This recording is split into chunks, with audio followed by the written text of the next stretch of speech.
자, 여러분 반갑습니다.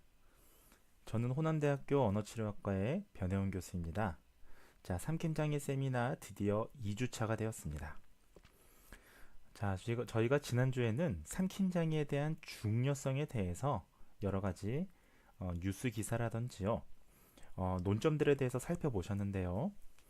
자, 이번 주부터는 본격적으로 삼킴장애를 잘 이해하기 위해서 정상 삼킴 과정을 학습하려고 합니다.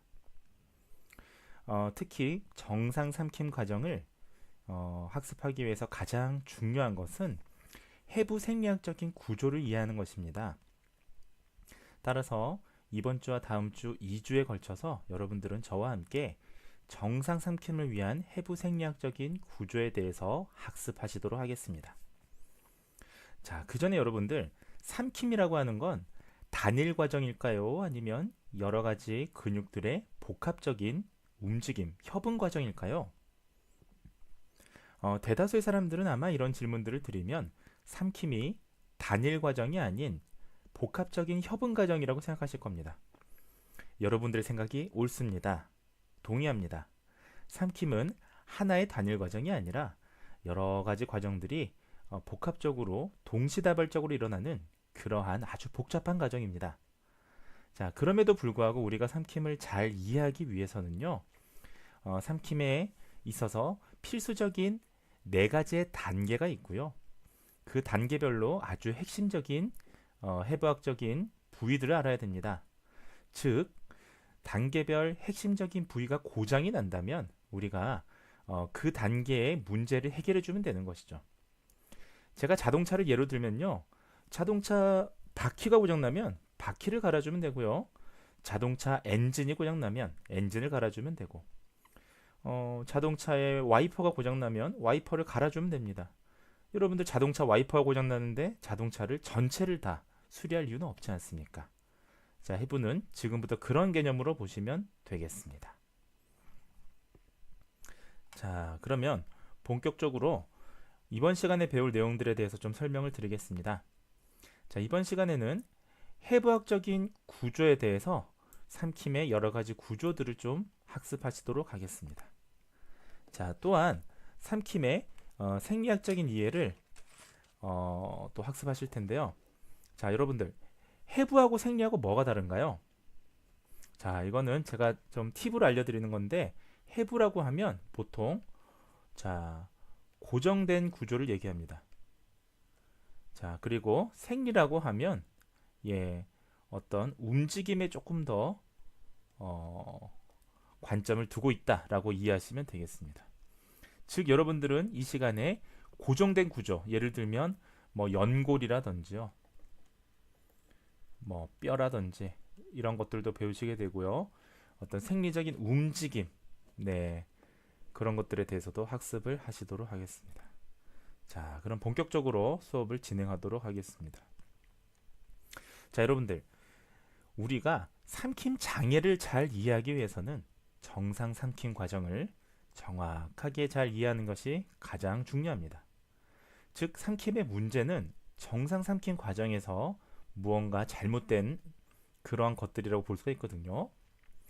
자, 삼킴에 문제가 있다라는 게 모든 과정에 다 문제가 있을 수도 있지만, 특별히 삼킴이 여러 가지 과정으로 구성된다면 특정한 한 단계에서의 문제만 있어도 사실은 삼킴장애라 볼 수가 있습니다. 따라서 우리가 정상 삼킴의 정의와 단계를 반드시 알아야 됩니다. 자, 정상 삼킴이라고 하는 것은 자, 뇌간, 대뇌피질, 뇌신경 및 관련된 근육과 감각들의 작용이 포함되는 자, 뭡니까? 복합적인 감각 운동 과정입니다. 자, 여기서 보시면요, 뇌간이나 대뇌피질, 뇌신경. 자, 여러분들 어떤 생각이 드시나요? 자, 대뇌피질이나 뇌간은 중추신경계죠, 우리가. 자, 그리고 뇌신경은 뭡니까? 말초신경입니다. 즉, 자, 중추신경이든 말초신경이든 이러한 신경계와 관련된 근육하고요, 감각들의 작용에 포함되는 복합적인 감각 운동 과정이라는 거죠. 자, 여기서 또 재미난 게 삼킴이라는 거는 운동만을 우리가 생각하는데 운동뿐만이 아니라 감각의 과정도 포함이 돼 있다. 자, 예컨대 삼키는 데 있어서 무슨 인두 근육이나 이런 근육들의 움직임도 중요합니다만 실제로 우리가 사실은 뇌에 손상을 당하게 되면 감각들도 무뎌지거든요. 예컨대 여러분들 생각해 보십시오. 우리가 치아 신경 치료를 할 때 우리가 이빨 그 신경 치료할 때 잇몸에다가 우리가 마취 주사를 맞잖아요. 마취 주사를 맞으면 어떻습니까?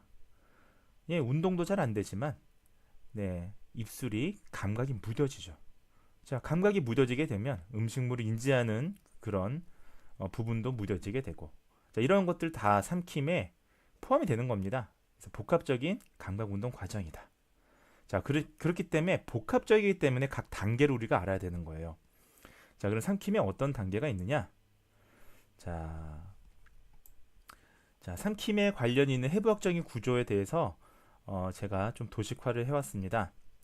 자, 사실은 이게 원래 PPT에서는 이게 다 애니메이션으로 들어가서 여러분들한테 퀴즈를 내려고 했는데, 네, 여기서는 지금 살짝 보이게 제가 해드렸습니다.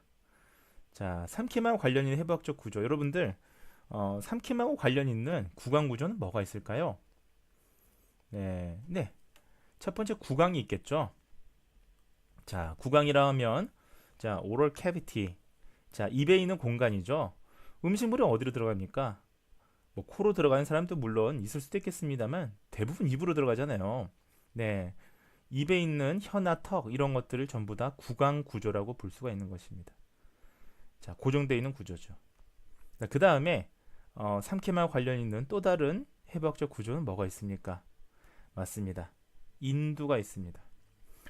언어치료 공부하다 보면 삼킴장애 이전까지 인두라고 하는 것이 거의 좀 강조되지 않아 왔습니다. 해부생리에서. 왜냐하면 인두는 발성기관이 아니기 때문이에요.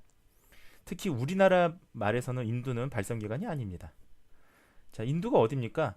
손가락을 쭉 넣었을 때 어딘가에 뭔가 닿겠죠. 네, 목구멍 쪽에 닿는 그 부분을 우리가 인두벽이라고 해요. 네, pharyngeal well, 인두벽이라고 합니다. 자, 이 인두는 사실은 삼킴이 아주 중요한 부위라고 볼 수가 있겠습니다. 음식물이 들어오면 자, 이 인두라는 놈이 쫙 조여주면서 네, 음식물이 아래로 보내는데 이 아래로 보내는 것이 기도가 아니라 자, 식도 쪽으로 아래로 쫙 예쁘게 보내주는 거죠. 그래서 인두는 삼킴하고 관련이 있는 매우 중요한 부위다라고 보시면 되겠습니다. 자, 그 다음에 삼킴이하고 관련이 있는 또 다른 해부학적 구조는 뭐가 있을까요? 자, 음식물 여기까지 들어왔습니다. 자, 그 다음은 바로 여기 있는 후두입니다. 후두. 자, 후두가 왜 삼킴하고 관련이 있느냐? 후두는 그 음성기관 아니냐, 발성기관 아니냐라고 생각하실 텐데, 예, 맞습니다. 발성기관이기도 합니다. 자, 하지만 후두는 태초에 발생기관이기 이전에 음식물이 기도로 넘어가는, 이물질이 기도로 넘어가는 것을 방지하기 위한 아주 중요한 생리학적인 기관입니다. 자, 후두가 시작되는 곳이 어디죠? 기도죠. 자, 후두가 시작되는 곳이 기도 입구입니다. 그리고 후두의 밑을 그래서 기관이라고 하잖아요. 예. 자, 음식물이 삼켜질 때 어떻습니까? 이 후두가 자, 위로 올라갑니다. 여러분들 제 말을 못 믿으시는 분들은 지금 침을 한번 삼켜 보십시오. 자, 이 촉지한 상태에서 침을 삼키시면 후두가 어떻게 됩니까? 놀랍게도 후두가 올라가는 것을 느낄 수가 있습니다. 자, 다시 얘기해서 후두는 삼킴 시의 기도를 보호하는 삼킴과 관련이 있는 매우 중요한 해부학적인 구조입니다. 자, 마지막으로 식도는 음식물 길이죠. 자, 음식물 길을 식도라고 하고 공기길을 기도라고 하는데요. 자, 네 번째 식도는 삼킴과 관련이 있습니다. 이 식도를 거쳐가면 드디어 우리가 소화기관에 다다라서 이제 음식물을 소화하면 영양분을 섭취할 수 있습니다. 즉 삼킴의 마지막 과정은 식도를 거쳐가는 과정이라 볼 수 있습니다. 자, 지금 이게 굉장히 중요한 건데요. 왜 중요하냐면 삼킴과 관련이 있는 해부학적 구조가 크게 네 가지인데 여기다가 단계자만 붙이면 삼킴의 정상적인 삼킴을 위한 각 단계가 되는 겁니다. 자, 예를 들면 구강 단계, 인두 단계, 예, 후두 단계라고 하지는 않고 실제로는 구강 단계, 구강 준비 단계, 그 다음에 후두 단계, 그 식도 단계, 인두 단계, 식도 단계 이렇게 우리가 뒤에서 구분을 하는데요. 이것이 학자마다 조금씩 다릅니다. 뭐 3단계로 구분하는 학자들도 있고요.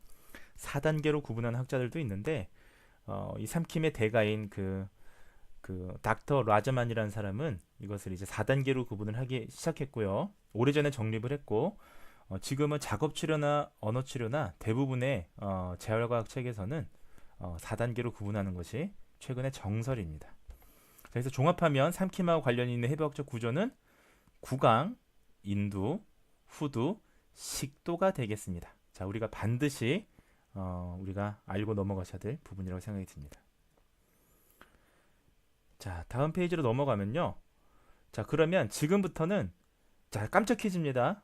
네 가지 주요한 해부학적 구조가 삼킴하고 관련된 구조가 뭐라고 그랬죠? 구강, 네, 인두, 후두, 식도라고 그랬는데요. 자, 지금부터는 각 그 주요한 구조마다 해부학적 구조마다 그 필요한 핵심적인 해부적인 어떤 부위들, 기능들을 좀 말씀을 드리고자 합니다. 자, 언어 치료 공부하시는 분들은 구강이라는 용어들은 굉장히 익숙하실 겁니다. 자, 구강이란 무엇입니까? 자, 어디서부터 어디까지냐? 입술에서부터 인두 사이의 공간을 우리가 구강이라고 합니다. 자, 앞 단계를 좀 넘으러 보면요. 자, 여기 입술에서부터 시작돼서 인두, 여기까지 있는 요 모든 걸 다 우리가 구강이라고 얘기를 하죠. 자, 다시 앞으로 돌려보겠습니다. 자, 구강의 윗부분은 자, 구개라고 부르기도 합니다. 입천장, 구개라 부르는데 자, 그래서 여러분들 뭐 잘 아시니까 이거는 짧게 설명을 드리겠습니다. 앞부분은 뼈로 구성이 되어 있어서 단단해서 경구개라고 얘기하고요. 자, 뒷부분은 근육으로 구성이 되어 있으니까 말랑말랑해서 연구개, 자, 연한 구개다 라고 이렇게 얘기들을 합니다. 자, 하드 팔렛, 뭐 소프트 팔렛 또는 벨럼이라고 부르는 연구개가 구성이 되어 있습니다. 자, 우리 인체는요, 경구개와 연구개에 의해서 이게 왜 중요하냐? 비강하고 분리가 되죠. 비강이 뭡니까? 예, 우리나라 말로 콧길이에요, 콧길. 예, 비자가 코 비자고요. 강은 예, 공간이라는 뜻이잖아요. 콧길입니다. 코 공간. 네, nasal cavity. 자, 앞에 보시면 자, 이게 지금 구강의 요 인두인데요. 요 인두가 어떻습니까? 예, 지금 인두 윗부분이 비강이 되겠고 인두 아랫부분이 구강이 됩니다. 이렇게 구분해준 역할을 한다. 자, 영구개와 후인두벽은 삼킴이나 호흡을 하는 동안에 비강과 구강 사이의 통로를 닫고 여는 작용을 합니다. 자, 이것을 우리가 뭐라고 합니까? 네. 자, 만약에 그 연인두 폐쇄라고 하죠. 연인두 폐쇄. 자, 연인두 폐쇄. 자, 영구개하고 후인두벽이 자, 제가 앞으로 한번 돌려볼게요. 자, 이거를 좀 지워야 하는데요. 우리가 자, 잠시만요. 자, 우리가 이것을 예, 지워졌네요. 아주 놀랍습니다. 아, 다시 안 지워졌네요. 자, 여기 보시면 네네, 괜찮습니다. 자, 놀라지 마시고 네, 자, 여기 있는 요걸 한번 보세요. 자, 얘가 지금 연구개, 네, 소프트 팔렛이라고 한 연구개잖아요. 연구개고 목젖 우리가 우블라, 예, 연구개 끝이 목젖입니다. 얘가 이렇게 닫아주면요, 그 비강으로 가는 통로가 닫히게 되고 얘가 열어지면 지금처럼 이렇게 열려 있으면 예, 이렇게 소리가 코로 가게 되죠. 자, 음식물도 마찬가지입니다. 음식물일 경우에는 어떻게 돼야 될까요? 이게 닫아줘야겠죠. 안 그러면 코로 음식물이 역류되지 않습니까? 이 역류되는 게 뭐가 문제냐? 역류가 됐다가 다시 중력에 의해서 음식물은 자, 지구상에 있는 모든 인체는 중력에 의해서 내려오게 되어 있습니다. 자, 그럼 여기 있는 그 비강에 음식물이 고여 있으면 얘가 언젠가는 내려와서 식도로 들어가면 그나마 다행인데 이렇게 기도로 들어가 버리게 되면 예, 기도가 폐쇄되겠죠. 자, 그래서 이 연유두 폐쇄가 삼킴에서 중요한 것인데요. 자, 그래서 연유두 폐쇄가 안 되는 걸 뭐라고 그러냐요? 우리 조무문장일 때 아마 배우셨을 것 같은데 VPI.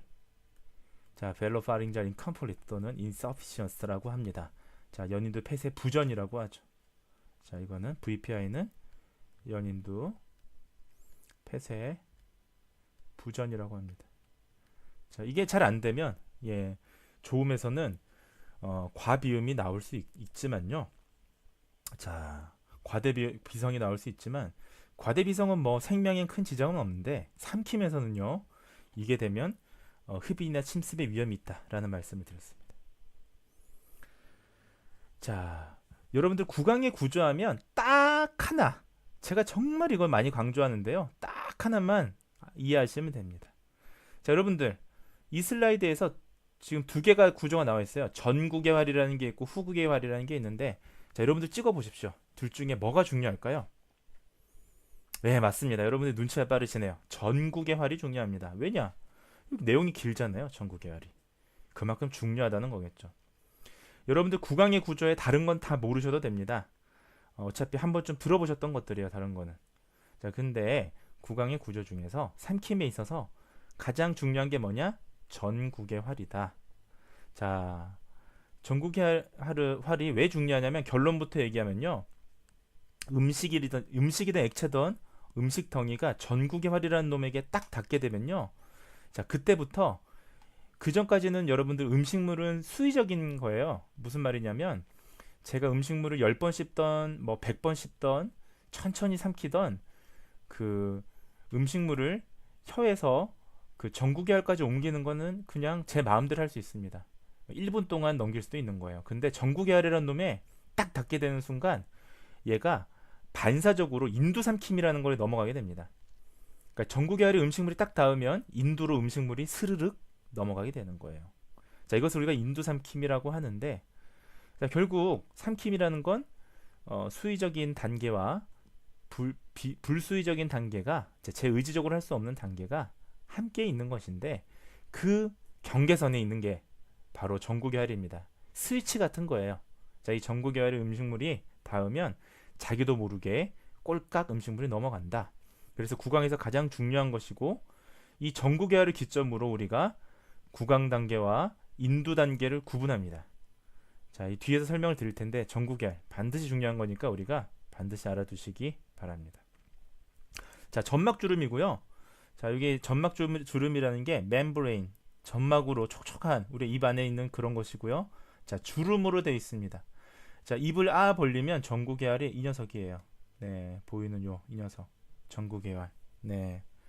전국의 활이 이렇게 보이고 있죠. 여기 음식물이 닿으면 자, 어떻게 된다? 인두삼킴 일어나더라. 자, 인두삼킴. 이 두 가지 키워드 꼭 알아두십시오. 전국의 활, 인두삼킴. 인두삼킴은 뭐다? 불수의적인 삼킴.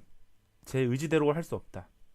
여러분들이 그 국가고시 같은 이런 객관식 공부를 잘 하시는 방법이 자꾸 키워드로 공부하시는 거예요. 자, 예를 들면 전국의 활은 뭐다? 인두삼킴. 인두삼킴은 뭐다? 불수의적인 삼킴이다.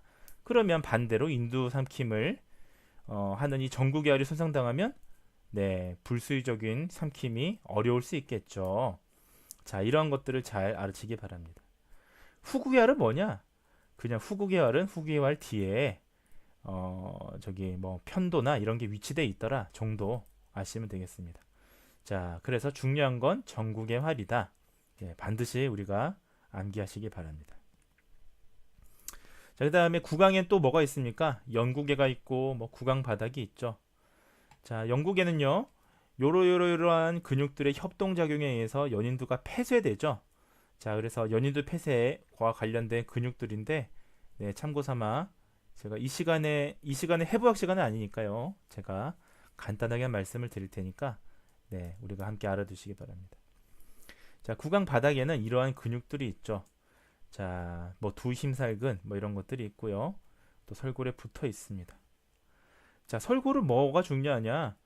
설골이 있으니까 후두 자체는 뼈는 아니잖아요. 연골이잖아요. 이 설골, 뼈가 같이 고정돼 있으니까 얘가 이렇게 근육들이 수축하면서 후두도 같이 올라가고 하는 게 있습니다. 그래서 이런 것들 후두 외부 근육이라고 하는데요. 후두 외부 근육이 있으니까 후두가 거상되죠. 아마 여러분들 음성장애 시간에 배우셨을 겁니다. 자, 여러분들 뭐 고음을 부를 때 후두가 올라가지 않습니까? 자, 하지만 음식물을 삼킬 땐 후두가 더 올라갑니다. 자, 그만큼 후두라는 게 음식물이 있는 데서 중요하고요. 그런 것들이 구강 바닥에 붙어 있죠. 외부 근육들이. 자, 그 정도 아시면 되겠습니다. 자, 하지만 중요한 건 전구개활이 중요하다라는 거 꼭 기억하시면서 넘어가도록 하겠습니다. 자, 혀입니다. 자, 혀는 4개의 내재근하고 4개의 외재근이 있는데 이것도 키워드로 외우세요. 자, 제가 지금 오타가 났는데요. 자, 이거 주로 혀에 뭘까요? 자, 주로 혀의 모양을 바꾸는 작용을 합니다. 그래서 내재근하면 모양. 자, 생각해 보세요.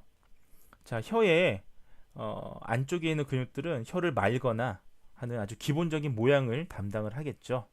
자, 반대로 혀의 외재근은 운동을 담당합니다. 외부 근육들은 운동을 담당합니다. 자, 이런 것들이 있다 정도 아시면 되겠습니다. 자, 고랑 하면 이것도 하나 알아두시면 좋을 것 같습니다. 자, 고랑이라 함은 움푹 파여 있는 것인데요. 자, 우리가 입 구강 구조에서 움푹 파여 있는 것은 육안으로 확인 가능한 게 앞에 부위인이 정고랑하고 옆에 부위인 외측고랑, 가쪽 고랑이 있습니다. 자, 여기서 그냥 제가 그냥 편하게 여러분들한테 여쭤보는데요. 어떻습니까?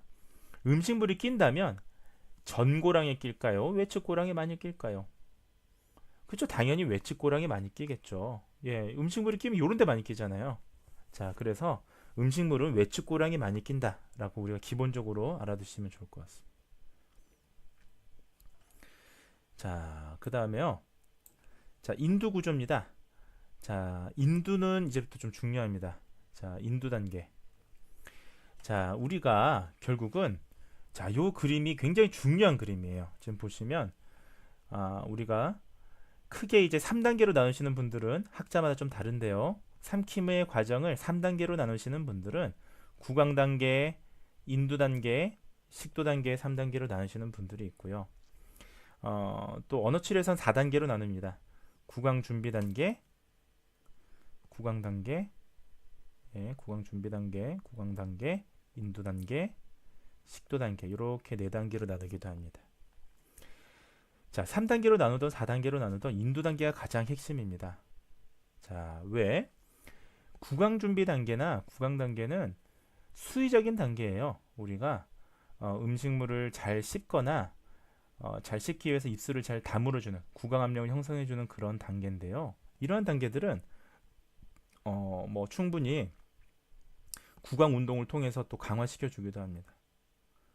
자, 완전히 여기가 힘이 빠지지 않는 이상 음식물을 조금 덜 씹거나 하더라도 치아가 없더라도 음식물을 우리가 삼킬 수는 있잖아요. 자, 근데 자, 여기 어디에 닿으면 인두 단계다? 전구개활에 닿으면 인두 단계라고 그랬죠. 전구개활에는 음식물이 닿자마자 제 의지와는 관련 없이 쑥 내려갑니다. 순식간에 쑥 내려갑니다. 쑥 내려갈 때 인두에는 두 가지의 중요한 구조가 있어요. 자, 인두도 중요하지만 여기 후두가 굉장히 중요합니다. 그래서 후두는 위로 올라가서 이걸 보호해줘야 되고요. 인두는 요 영구계랑 함께 연인두 수축이라는 걸 통해서 요 윗부분을 막아줘야 돼요. 자, 윗부분을 막아주는 건 코로 넘어가는 비강 역류를 막아주는 거고요. 후두가 올라가는 건 기도를 막아주는 겁니다. 둘 다 중요하죠. 자, 왜? 기도로 넘어가게 되면 이거를 후두 수준의 음식물이 머물러 있으면 침습이 되는 것이고, 자, 후두를 통과해 버리면 흡인이 되는 것이니까요. 자, 이렇게 넘어가면 기도가 막히죠. 네. 반대로 위는 왜? 연인두 수축이 이루어져야 얘가 탁 막아주면서 음식물을 식도로 쫙 보내주는데 위에를 딱 막아준단 말입니다. 왜냐? 비강으로 음식물이 역류되면 중력에서 다시 떨어지게 되면 중력에서 떨어질 때 어떻습니까? 전구계열을 거칠까요? 안 거칠까요? 안 거치잖아요. 이렇게 떨어질 거 아닙니까? 전구계열을 안 거치니까 인체는 이게 그 반사작용, 삼킴 반사작용이 딱 안 일어나는 거예요. 이렇게 떨어지니까 얘가 혹시라도 일로 떨어지게 되면 후두가 안 올라간다는 겁니다. 제 말은. 안 올라가니까 일로 이렇게 떨어지면 네, 기도가 또 폐쇄되겠죠. 흡인이 일어나겠죠. 자, 그래서 인두 단계가 굉장히 중요합니다. 자, 인두에 대해 살펴보겠습니다. 자, 구강이랑 후두 뒤에 위치하고요. 원뿔 모양의 근막관으로 이루어져 있습니다. 하나의 관, 예, 관의 형태입니다. 자, 앞쪽으로는 자, 윤상연골, 반지연골 위에 부분부터 시작해서요. 뒤쪽으로는 경추 6번까지 뻗어 있는 게 자, 인두 구조다라고 이해하시면 되겠습니다. 자, 제가 시간 관계상 아주 자세히 설명은 안 드리는데요. 요 그림을 잘 보시면 네, 각 부위를 우리가 좀 잘 이해할 수가 있겠습니다. 자, 다음에 후두 구조를 좀 알아보시죠. 세 번째 우리가 구강, 인두 다음에 중요한 해부학적인 부위는 후두라고 말씀을 드렸는데요. 후두는 뭐 언어 치료 공부하시는 분들은 너무 잘 알기 때문에 간단하게 한번 넘어가겠습니다. 자, 후두는 상부 호흡관으로부터 기관을 분리시키는 밸브의 역할을 합니다. 이것을 그래서 우리가 그 다니엘 분의 그 뭐죠? 음성자인가요? 그 책에 보면 Voice and Voice Therapy라는 책에 보면요. 벨빙 작용이라는 표현을 씁니다. ing 형태를 붙여서 현재 진행형 벨빙. 네. 자, 이 밸브 이게 뭘까요? 자, 가스 밸브처럼 후드를 잠그면 예, 후드가 닫아지고 후드를 열면 그러니까 성대를 열면 예, 후드가 성대가 열린다라는 밸브처럼 가스 밸브 같은 걸 생각하시면 됩니다. 자, 근데 이게 발성에서는 이게 내전 외전을 얘기하는 건데 이게 왜 밸브라는 표현을 쓰느냐? 음식물에서는 이거를 후드를 잠궈줘야 기도로 음식물이 안 넘어가지 않습니까? 자, 그런 개념에서 후드 구조다, 밸브다라고 얘기하는 겁니다. 자, 삼킴에 관련된 후드 구조가 이와 같고요. 한번 참고 삼아 보시고요. 이게 슬라이드가 조금 잘리네요. 네, 자, 괜찮습니다. 자, 그 다음에 자, 인두 삼킴 동안 후두 전정의 폐쇄 근육들이 상향 하향 하면서요 이렇게 보호하고 있습니다. 자, 그리고 진성대주름. 진성대주름 이게 뭡니까? 예, 진성대주름 여러분들 잘 아시죠? 갑상피혈근. 자, 갑상연골에서 시작해서 피혈연골에서 끝나니까 얘가 성대잖아요. 자, 보컬 펄스라고 하는 성대. 자, 성대는 발성기관이기도 한데 실제로는 김식물이 기도로 유입됐을 때 가장 최전방에서 네, 일선에서 음식물을 그 넘어가지 않도록 막아주는 역할을 한다. 그렇죠. 생각해 보세요. 이게 후두로 음식물이 넘어가면 진성대주름이 딱 막아줘야 음식물이 넘어가지 않고 여기 기도로 안 넘어갈 거 아닙니까? 자, 그런 개념에서 진성대주름이 중요하다라는 걸 이해하시면 되겠습니다. 자, 지금부터 굉장히 중요한 슬라이드입니다. 자, 삼킴치에는 3단계의 기도 폐쇄 과정이 있는데 이거 굉장히 중요합니다. 순서를 알아주세요. 순서. 자, 제일 먼저 뭐가 다치느냐? 진성대가 다칩니다. 자, 진성대 밑에부터 다치는 거예요. 자, 진성대가 다칩니다. 이 문이죠, 이게. 이 하얀색이 진성대, 갑상피혈근인데요. 성대가 다치면 음식물이 못 넘어가겠죠. 자, 이런 상태면 음식물이 못 넘어갑니다. 그럼에도 불구하고 이 신이 인간을 만들었을 때 이걸만으로는 불안정한 거예요. 이 틈으로 음식물이 넘어갈 수 있으니까 가성대가 한 번 더 다칩니다. 자, 여기 가성대 주름 있죠. 이 녀석이 가성대인데 얘가 한 번 더 다쳐요. 이렇게. 자, 이게 주름인데 이게 자 이렇게 돼 있는 게 이렇게 이게 지금 성대 내전 외전이에요. 가성대가 다친다는 건 이렇게 해서 이렇게 다친다는 거예요. 이렇게. 자, 이게 음성장애에서는 근긴장성 발성장애 같은 경우에 예, 가성대가 부딪혀서 뭐 이중 발성이 나거나 그러기도 하는데요. 이게 음성장애에서는 가성대가 다치는 거 안 좋은 거지만 삼킴시에는 가성대까지 한 번 더 닫아줘서 이 조금의 틈도 허락하지 않는 거죠. 자, 그걸로도 모자라서 마지막으로 후두 덮개라고 하는 요 뚜껑이 있습니다. 자, 이 후두의 뚜껑이 변기 뚜껑 닫듯이 닫아주는 거죠. 자, 그야말로 그렇게 되면 음식물이 기도로 넘어가지 않도록 방어해 주는 것입니다. 자, 이처럼 음식물을 방어하는 음식물이 삼키지 넘어가지 않도록 이렇게 방어해 주는 기전이 있는데도 불구하고 그래도 흡인이나 침습이 일어날 수가 있는 겁니다. 자, 이렇게 복잡한 순서로 다친다. 그래서 여러분들 자, 진가후, 자, 진성대, 가성대, 후두 덮개, 자, 진가후가 다치더라 라는 거 우리가 반드시 아시기 바랍니다. 자, 어떠세요? 좀 쉽죠? 쏙쏙 들어오죠? 삼킴장애가 이렇게 쉽습니다. 자, 그 다음에 마지막 식도입니다. 자, 식도 하면 여러분들 뭐 나머지 이런 것들 뭐 좀 암기하시면 되는데 자, 중요한 거 딱 두 가지입니다. 자, 식도라는 게 이런 관이에요. 관 구조인데 괄약근이라고 혹시 들어보셨나요? 자, 조임근 또는 괄약근이라는 게 있습니다. 자, 우리 인체에는 대표적인 괄약근이 항문이 있죠. 항문. 자, 항문 우리가 그 변을 볼 때 항문 이 괄약근이 변을 잘 빠져나올 수 있도록 예, 이 조임근 조여주는 거죠. 자, 식도에는 두 개의 조인근이 있습니다. 자, 여기 1번 조인근이 있고요.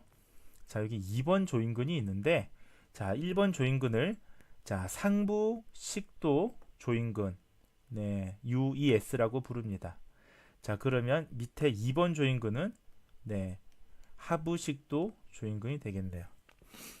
자, 상부 식도 조인근이 하나 있고 하부 식도 조인근이 하나가 있는 겁니다.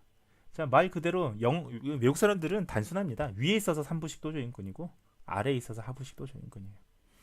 자, 이 식도 위에는 뭐가 있어요? 쭉 위로 올라가면 이제 후두가 있겠죠. 요 앞에는 요게 식도의 끝이고 여긴 기도고 여기에 후두가 있을 겁니다.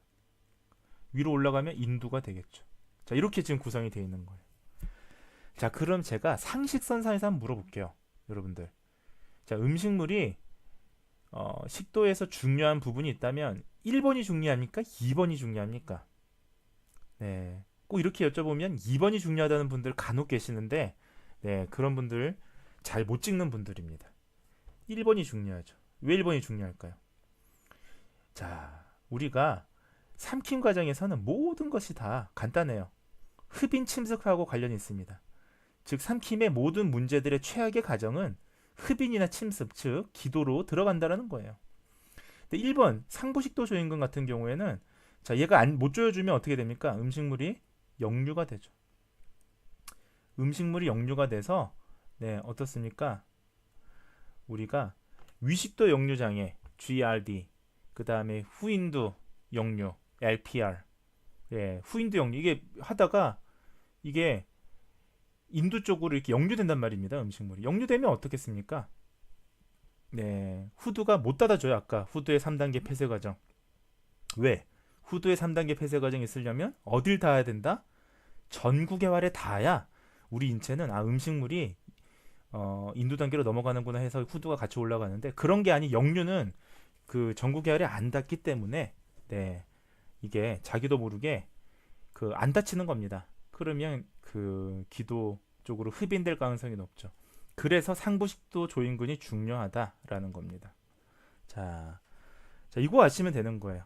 자, 그래서 식도의 가장 위쪽에 있는 상부식도 조인근이 중요한데, 자, 얘가 인두와 식도를 분리하고요. 음식을 식도로 유입하게 하는데, 자, 식도로부터 역류를 방지한다. 그래서 기도를 보호한다. 이게 중요하죠. 기도를 보호한다. 자, 그래서 역류가 여기서 한번 역류되면 위식도 역류 현상, 여기서 일로 되면 후인도 역류라고 우리가 아마 음성장애 시간 때 배우실 겁니다. 배우셨거나. 자, 이 정도가 우리가 이해하시면 식도에서는 특별히 어려운 게 없다. 자, 넘어가도록 하겠습니다. 자, 그래서 우리가 아까 구강부터 식도까지 중요한 해부적인 단계를 보셨는데, 자, 중요한 거 하나씩만 우리 보고 복습 차원에서 복습해보고 넘어가도록 하겠습니다. 자, 구강 구조 단계에서 인두 삼킴이 유발되는 가장 중요한 부위 어디라고 했죠? 예, 맞습니다. 자, 전국의 활. 네. 자, 전국의 활에 닿으면 음식물이 반사적응 단계로 넘어가더라. 자, 그다음 인두 단계에서 인두 후두 단계에서 뭐가 제일 중요합니까? 자, 후두 단계라는 말은 없고 인두 단계라 표현하는데, 자, 인두 단계에서 중요한 거, 자, 후두의 3단계 폐쇄 과정이었죠. 자, 어떻게 순서로 갑니까? 네, 진과 후. 자, 진성대, 가성대, 후두덮개 순서로 닫히더라. 예. 자, 그다음에 식도 단계에서 뭐가 중요한가요? 자, 상부식도 조인근. 이것이 조인근이 잘 조여주지 못하면 예, 후인두 역류 현상이 생기더라라는 게 지금까지 보셨던 내용의 핵심이 되겠습니다. 자, 지금부터는 후두의 생리적인 이제 단계를 좀 이해하셔야 되는데, 생리적이라는 건 하나의 움직임이 아니라 여러 가지 복합적인 과정을 포괄적으로 설명할 때 우리가 생리학적이다라고 얘기합니다. 자, 우리가 일반적으로 보편적으로 삼킴장애에서는 4단계의 생리적인 단계로 구성되어 있다라고 우리가 많은 학자들이 합의하는 바입니다.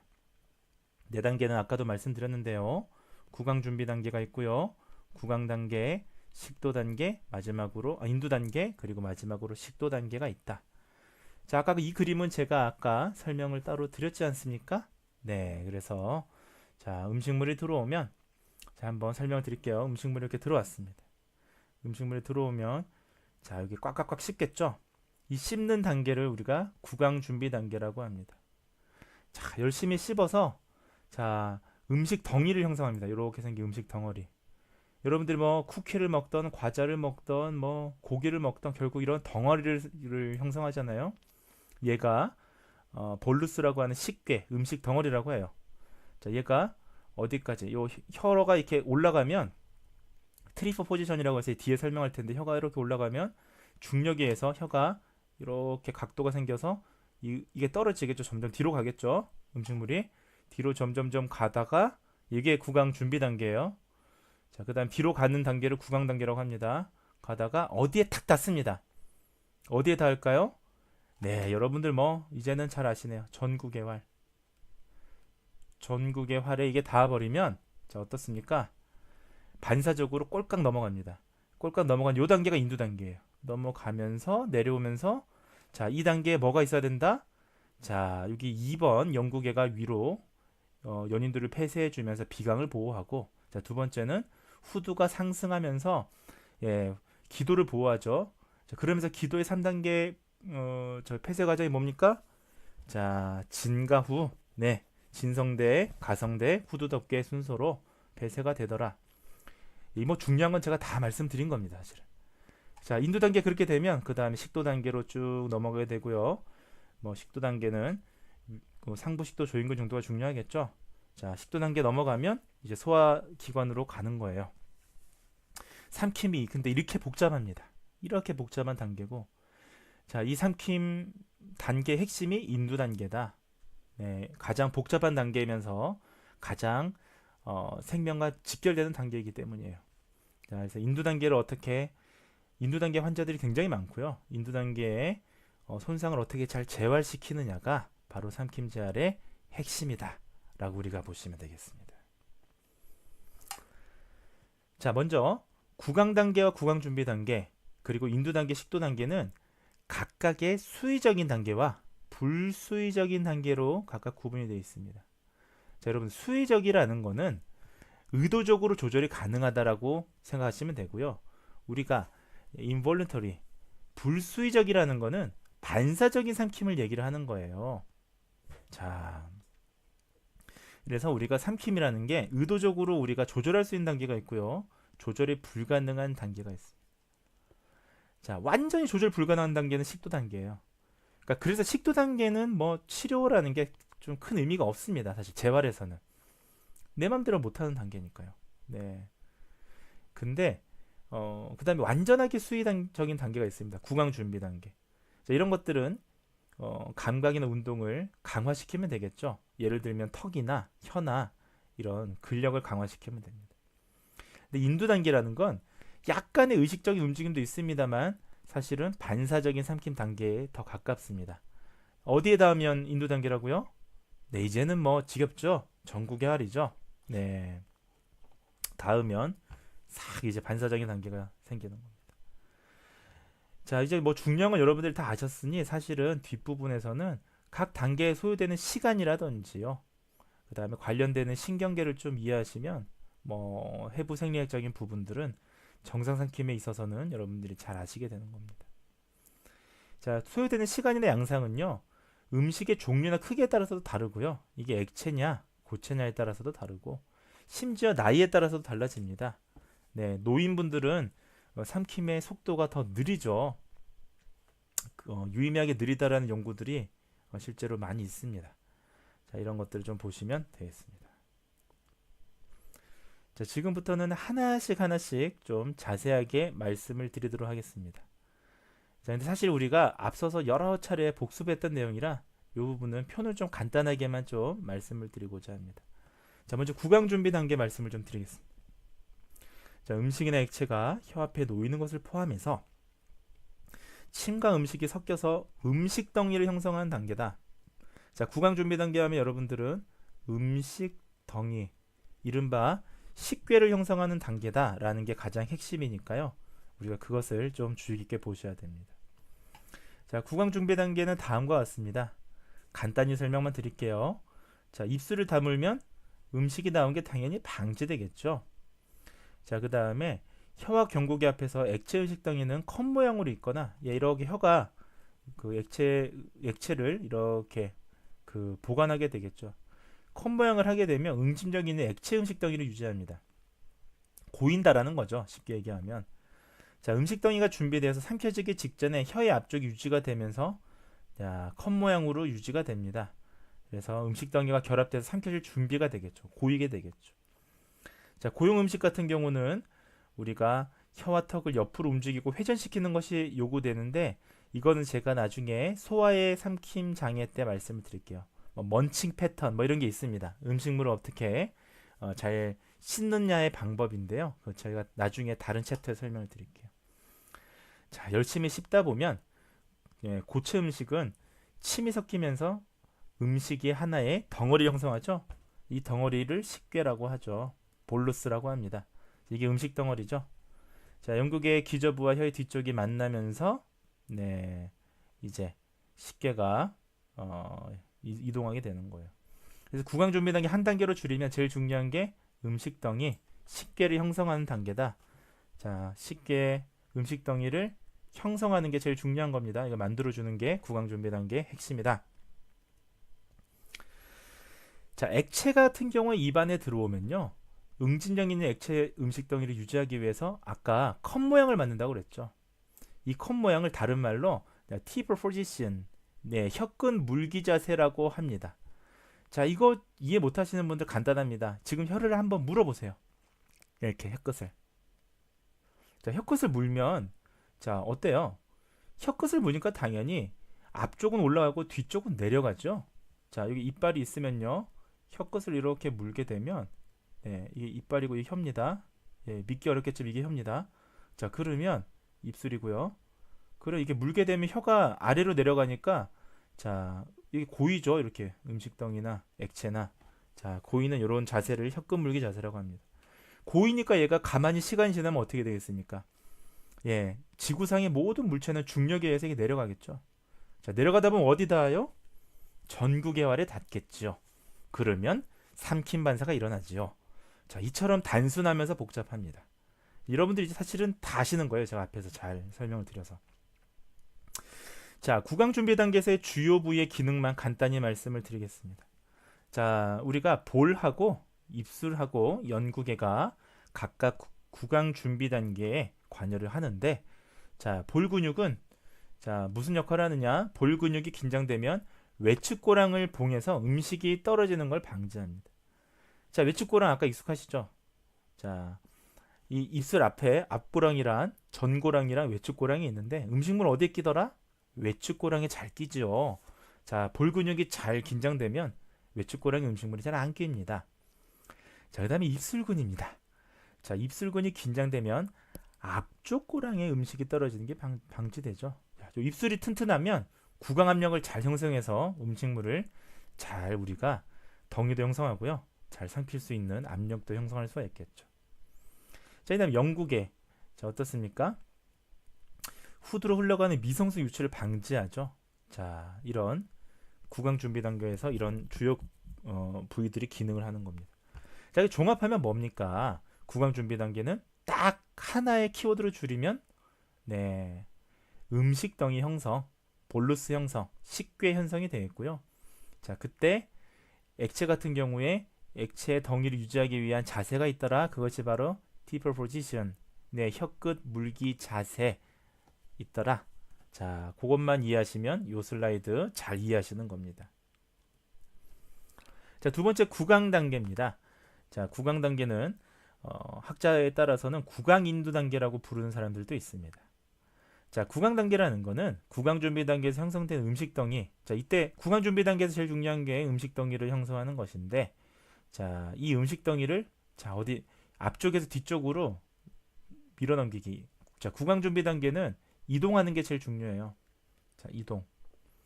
자, 식괴. 뭘 이동하냐? 식괴. 음식 덩이를 이동하는데 어디서 어디냐? 어디까지 이동하느냐가 중요한 거예요. 자, 어디까지 이동하느냐? 전구개활 부위까지 이동시키는 게 가장 중요한 역할입니다. 자, 참 잘 정리하죠, 제가. 구강 단계 핵심은 뭐다? 자, 식괴를 이동하는데 어디까지 이동하느냐? 전구개활까지 이동하는 것이 가장 큰 핵심이다 라고 우리가 이해하시면 되겠습니다. 자, 전구개활 부위를 도달하면 어떻게 되나요? 인두삼킴이 일어나면서 인두 단계로 넘어가게 되는 것입니다. 자, 움직임 보시죠. 혀가 점차적으로 앞에서 뒤로 거상한다. 네, 올라간다. 구강 앞쪽에서 뒤쪽으로 음식이 이동이 되겠죠.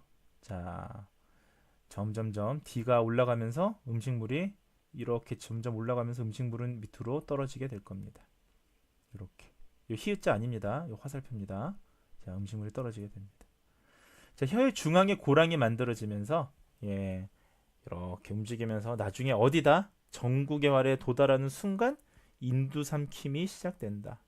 자, 전구개활 부위 인두삼킴. 이게 핵심 키워드예요. 자, 이렇게 이해하시면 하나도 안 어렵습니다. 네, 너무너무 잘하고 계십니다. 자, 구강 단계를 끝내는데 필요한 통과 시간 쉬워요. 1초에서 1.5초 꼴깍. 요 정도 소요가 됩니다. 자, 이 정도 시간이 소요가 되는데 이 시간 동안에 여러 가지 일들이 필요한데 그것이 잘 되지 못하면 문제가 생기는 거예요.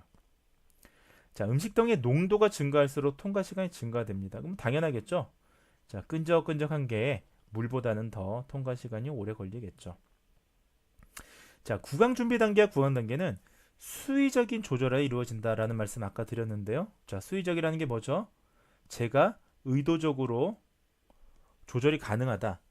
자, 10번 씻고 싶은 사람은 10번 씻고요. 100번 씻고 싶은 사람은 100번 씹을 수가 있습니다. 자, 음식물도 천천히 이동할 수 있습니다. 사탕 한번 드셔보십시오. 사탕을 혀 뒤에까지 옮기는데 1분도 넘게 뭐 삼킬 수도 있잖아요. 우리가 보관할 수 있잖아요. 근데 그 사탕이 운이 나쁘게 전구개활에 닿게 되면 인두삼킴. 그때부터는 제 마음대로 안 되는 겁니다. 구강 준비 단계와 구강 단계가 의도적인 조절이 가능한데 어디에 좌우된다? 3차 신경, 안면신경, 설화신경에 의해서 이러한 것들이 좌우가 됩니다. 자, 3차 신경, 안면신경, 설화신경 외우기 쉬워요. 자, 입술과 볼의 근육을 담당하는 게 우리가 안면신경이죠. 자, 안면신경은 몇 번인가요? 7번 신경이죠. 저는 어떻게 외웠느냐? 그 HOT라는 글을 요새는 잘 몰라서 이제 우리가 세대가 달라가지고요. 설명이 어려운데 HOT 이름이 뭐죠? 안치련이잖아요. 강타씨 이름이 안치련입니다. 그러면 안면신경, 7번 신경, 안칠현 이렇게 저는 공부를 했었습니다. 입술과 볼의 근육 7번 안면신경이 담당합니다. 자, 십기신경은 이거 제가 개발한 건데요. 외우려고 옛날에. 자, 십기는 3차 신경. 실제로는 세 가지 가지로 분류가 되어 있기 때문에 트라키아 3차라고 합니다. 자, 근데 3차 신경은 몇 번 신경이에요? 5번 신경입니다. 기능은 씹는 기능이죠. 그래서 우리가 자, 3, 5, 15 3차 신경, 5번 신경 씹는 기능이다. 저는 이렇게 공부했습니다. 3, 5, 15 이렇게 공부했습니다. 자, 혀의 근육은 설하신경이 담당합니다. 자, 이렇게 우리가 이해하시면 됩니다. 자세한 건 뒤에서 좀 각 세부적인 신경들에 대해서 좀 공부하시도록 하겠습니다.